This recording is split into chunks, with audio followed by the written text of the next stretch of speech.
What is up, my beautiful people? I am back with the final two chapters of part two of Jholee and Kiandre. Let's get started. Um, Cheyenne is pregnant, but not by our boy, even though she gonna tell our boy that it is his baby. Um, she goes up to the university to find Jholee just to tell her that she is pregnant. And like I said, once again, Octavia is a great friend because she's like, girl, don't nobody care about you, TK, or that baby. Get on her face. But Jholee steps up, has a little bit of a backbone. She's like, we already talked about that. He told me. I can't wait to be a stepmama. But of course that's a lie because Cheyenne don't remember telling him that she is pregnant. So it's just like, how does he know that she is pregnant? Because when she figures out she's pregnant, she was drunk because she had gotten drunk, calling TK a bunch of times and maybe like left him a voicemail, but she doesn't know like what she said. She don't know anything. She can't remember nothing. And so, but she just walks away because it's just like, have they discussed, her having a baby or whatever? It's just like, I don't know. She's kind of stuck and she don't know whether to believe her or not. And so Jholee goes out on another date with Matthew, and it's just like, they're talking, having a good time.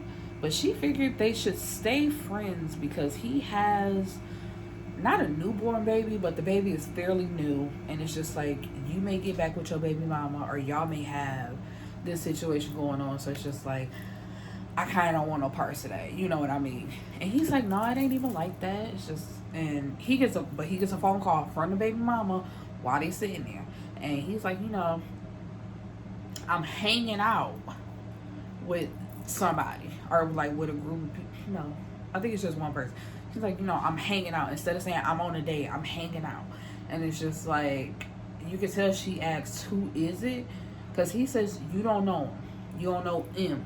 Apostrophe E-M instead of you don't know her. So it's just like, you giving yourself away without even trying to, because it's just like, you ain't gotta give all the details, but you could just say, I'm on a date with a lady or a friend of mine. There's so many other things you could say, but instead you said hanging out and you said M. You don't know him. So Jholee, and it's like, as soon as he hang up, it's just like, so what I just said though, right? I'm right. But while they're on the date, TK shows up. He's in line to get some takeout food, but Jholee doesn't see him. Matthew does, and it's just like, they look at each other. TK smirks, but he just walks out without saying anything, without doing anything. Jholee didn't even know he was there. So her and Matthew agree to be friends, and just let that be what it is.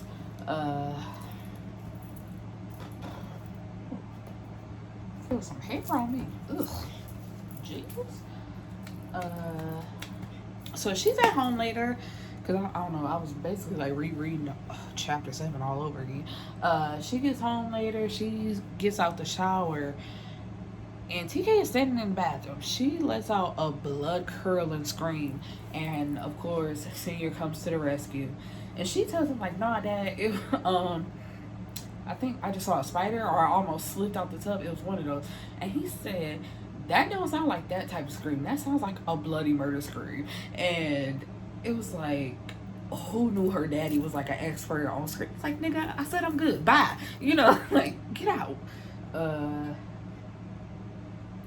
So she tells him to get out. It's like, you know what? You got a baby on the way with Cheyenne. And you like to play too many games. I'm good. And he asked her, he's like, have you ever heard of soul ties? And she's like, no, and I don't care. Like, they ain't got nothing to do with this. I want you to leave. And he's like, no. And he's like, Cheyenne ain't pregnant, and if she is, it ain't mine. He's like, I'm ready to be your man. Like, it gotta be you. It can't be nobody else but you. So now they are finally together. All of this back and forth, they are finally officially a couple, which is so great for them. And in the final chapter, it is the grand opening of TK's club. You know, they done pulled out the red carpet. Literally, he's walking the carpet with Jholee. His parents show up. All the type of stuff. You know, it's just a grand affair. And everything is going great. You know, she looked good. She done straightened out her hair. It's great. Until it's like at some point during the night, she steps into his office to see somebody sitting on his lap. Not sitting on his lap. They're sitting on the desk, like in front of him. So you can tell like their legs are open and he's sitting. Okay, he's like my desk. So say somebody's sitting right here and you just sitting right in front of them, and it's just like under no circumstances is this appropriate with you being in a relationship. And what is this? So he says at the thing, I was like, what is he doing? TK sees her like when she opens the door and says, Jholee, baby, it's not what it looks like. So